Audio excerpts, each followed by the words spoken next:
BMS పక్షాన BMS పోరాటం చేస్తున్నది. అదేవిధంగా ఈరోజు అన్నగారు మాట్లాడిన లాభాల విషయం, లాభాలు రేపు ఇద్దరు హీరో కూడా ఇవ్వని తెలియదు. మన అది కూడా రేపు మన గవర్నమెంట్ దగ్గర బడ్జెట్ లేదు. ఇప్పుడు నిన్న జూనియర్ కాలేజీలు మూతపడ్డాయి, ఇలా ఆరోగ్యశ్రీ మూతపడుతుంది. రేపు ఆయన మీకు కూడా లాభాలు ఇవ్వమని చెప్తారు. ఇంకా కూడా మనకి డిస్ట్రిక్ట్ మినరల్ ఫండ్స్ అని ఉంటాయి, 33 జిల్లాలకు పంచుతున్నారు. మరి ఇదేమన్నా సత్రం ఆ పంచనీకి ఎవడు పడడానికి పంచనీకి?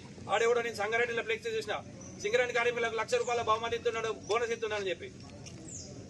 అటు ఎవడిస్తుండే? గవర్నమెంట్ నుంచి ఎవరు ఇస్తుండే? మనకు మనం చేసిన కష్టం, మనం చేసిన ఫలితం, మనం చేసిన లాభాల నుంచి మనం వాట అడుగుతున్నాం తప్పితే గవర్నమెంట్ నుంచి ₹1 కూడా మనం అడగడం లేదు.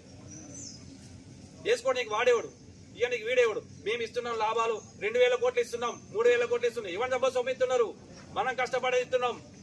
ఈరోజు బండ కింద బతుకులు మనవి, బండ కింద కూలీస్ వస్తే ఎవడొస్తాడు? మన దగ్గరికి ఎవరు రాడు. అలాంటి బ్రతుకులకు ఈరోజు మనం లాభాల వాట అడుగుతున్నాం తప్పితే మనం ఎవరి పైసా కూడా ఆశించడం లేదు. అదేవిధంగా ఈరోజు మన కార్మికులకు సంబంధించి ఏదైతే ఇన్కమ్ ట్యాక్స్ రియంబర్స్మెంట్ అడుగుతున్నాం, ఇన్కమ్ ట్యాక్స్ రియంబర్స్మెంట్ ఎక్కడి నుంచి రావాలి?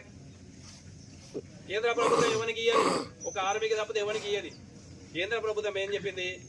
ఏదైనా సంస్థ ఇస్తే వాళ్ళ సంస్థ నుంచి వెళ్ళి తీసుకొని రియంబర్స్మెంట్ ఇవ్వాలి.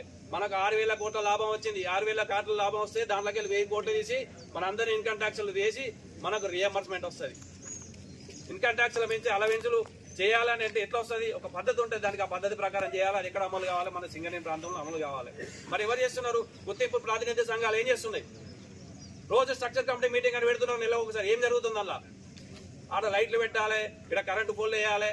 నువ్వు కరెంట్ అరే మన సింగరేణి క్వార్టర్లు ఆడ పెంచులుడిపై మీద పడుతున్నాయి. రాత్రి కార్మికులు మన ఊర్మెల్ల క్వార్టర్లు కూడా పెంచులుడిపై ఉన్నాయి. మనకు లేవు నిధులు, కానీ బయట జిల్లాలకు తీసుకుపోవడానికి నిధులు వస్తాయి. ఒకటే చెప్తా ఉన్నాం, ఈరోజు బిఎంఎస్ పక్షాన మేము డిమాండ్ చేస్తా ఉన్నాం. సింగరేణి